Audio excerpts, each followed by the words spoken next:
અને આવું ભારતના ઇતિહાસમાં વારંવાર બન્યું.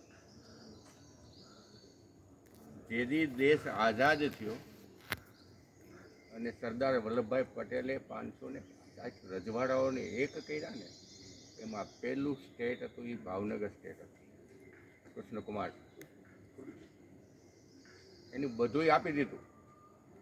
એટલે લોકોને ખવડાવવું અને પોતાના પ્રોપર્ટીનું બધું આ રાષ્ટ્રને આપી દેવું, એવું જો કોઈનામાં હોય ને તો એ ક્ષત્રિયોમાં.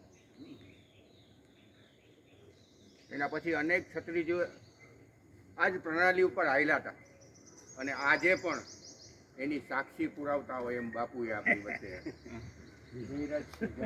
જયરાજસિંહ જાડેજા દાતારી એટલે શું કહેવાય?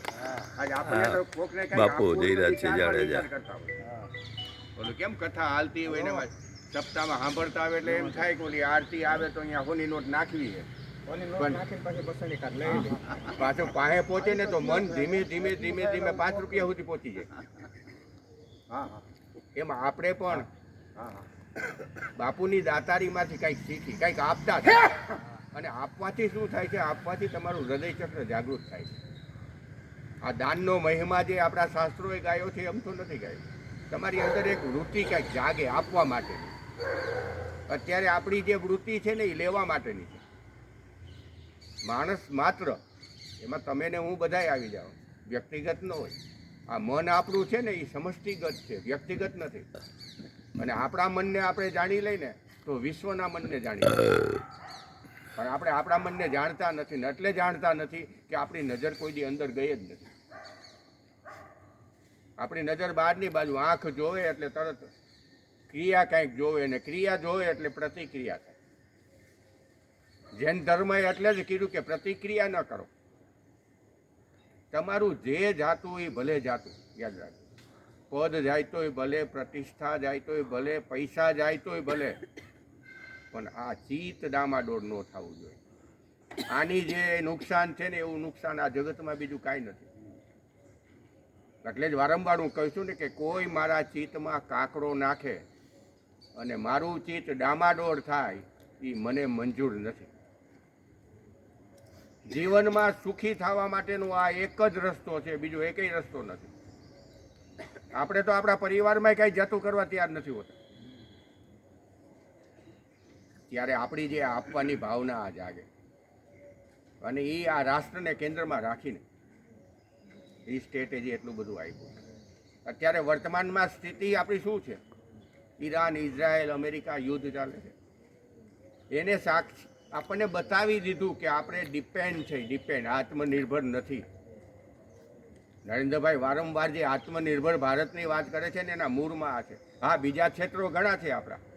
કૃષિ ક્ષેત્ર છે તો આપણે આત્મનિર્ભર છે, ડિજિટલ નેટવર્ક છે તો આપણે આત્મનિર્ભર છે, પણ આમાં નથી. અને એના માટેના પ્રયત્નો સરકાર દ્વારા ચાલતા હોય. પેટ્રોલની બધે ઇલેક્ટ્રિક વાહન હાલે છે, ગેસ વાહન ચાલે છે, વીજળી બતાવવા માટે આ બધું સોલાર સિસ્ટમ હાલે છે. પણ આત્મનિર્ભર આપણે તો જ થાય કે આપણે બધાય જાગૃત થાય. સરકારથી ન થાય, એક યાદ રાખો. આપણે બધા જાગૃત થાય તો જ આપણે આત્મનિર્ભર થાય. અને આત્મનિર્ભરના 5 પણ છે. અને એનું પહેલું પણ છે કે આપણી વિરાસતનું આપણને ગૌરવ હોવું. આપણી વિરાસત શું હતી આપણે ભૂલી ગયા છે. ભૂલી એટલે ગયા છે કે આપણે હજારો વર્ષની ગુલામી ભોગવી છે. એટલે જ લતા મંગેશકરે એક ગીત ગાયું હતું અને એની ઉપર પ્રતિબંધ મૂકી દીધો હતો. એ ગીતની પંક્તિ હતી કે સર પે હિમાલય કા છત્ર હૈ, पाँवों में नदियाँ एकत्र है, हाथों में वेदों के पत्र है, देश नहीं ऐसा अन्यत्र है. जिस भूमि पे जन्म लिया राम ने, गीता सुनाई जहाँ सामने, पावन की ये चारों धाम ने, स्वर्ग भी न टिके जिसके सामने, जय भारती वंदे भारती. આપણું ગૌરવ હતું, આપણું વિરાસત હતું. એક અર્થશાસ્ત્રીએ પોલ મેળોટ એનું નામ હતું, જેને 2000 વર્ષનો ઇતિહાસ લખ્યો કે જીડીપી કેવું હતું 2000 વર્ષ સુધી. અને એમાં એમ લખે છે કે 1000 વર્ષ સુધી ભારતનો જીડીપી 46% હતો, પૂરા વિશ્વને કેન્દ્રમાં રાખીને. આ ખાલી આપણી વાત નથી કરતો. પૂરા વિશ્વનું ભરણ પોષણ આપણે કરતા હતા, એટલે આપણું નામ ભારત પડ્યું. આપણો વિસ્તાર એવડો મોટો હતો કે એક આખા મહાસાગરને હિન્દ મહાસાગર કહેવામાં આવતો હતો. મોગલોના શાસન દરમિયાન પણ 23% GDP આપણો હતા, પણ અંગ્રેજો આવ્યા અને આપણી ઉપર ઠોકી દીધું. બધું અહીંથી લૂંટી ગયા. લૂંટી તો ગયા પણ આપણને અભણ બનાવી ગયા. એને અંગ્રેજી આપણી ઉપર ઠોકી દીધી. આપણી સાક્ષરતા 98% હતી અને 86% આપણે નિક્ષર બની ગયા, ખાલી અંગ્રેજીના માધ્યમથી. વર્તમાન સરકારે આખી સિસ્ટમ શિક્ષણની બદલી નાખી છે, પણ એની ગુલામીના કારણે આ સ્થિતિ આપણી ઉત્પન્ન આખી થઈ. તો આપણે કોઈની ડિપેન્ડ ઉપર શું કામ રહેવું જોઈએ? આપણી ઉપર ગુલામી આવી તો શા માટે આવી, એનું આપણે અવલોકન કરવું જોઈએ કે ભાઈ આટલા ગયણા ગાંઠા અંગ્રેજો આવીને આપણને ગુલામ શા માટે બનાવી જાય છે. અને આ બધું ક્યારે બને? તમારા મતના આધારે બને. યાદ રાખજો, ચૂંટણી ચાલુ છે એટલે આ મત વાત બોલું છું.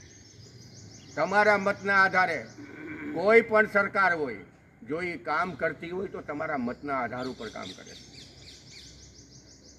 સ્પષ્ટ બહુમતીવાળી સરકાર ન આવે તો ક્યારેય વિકાસ ન થાય. કમનસીબી હતી આ દેશની કે 84 લઈને 2014 સુધી ટેકાવાળી સરકાર આવેલી અને દેશનો વિકાસ ન થયો. 2014થી 2026 સુધી એક સ્થિર સરકાર બની. સરકાર જે કોઈ હોય પણ સ્થિર સરકાર હોય તો પોતે પોતાનો નિર્ણય લે. આ તાકાત તમારા મતની છે. તો આગામી ચૂંટણીમાં તમે બધાય મતદાન કરજો. તમને જ્યાં ઠીક લાગે અહીંયા કરજો.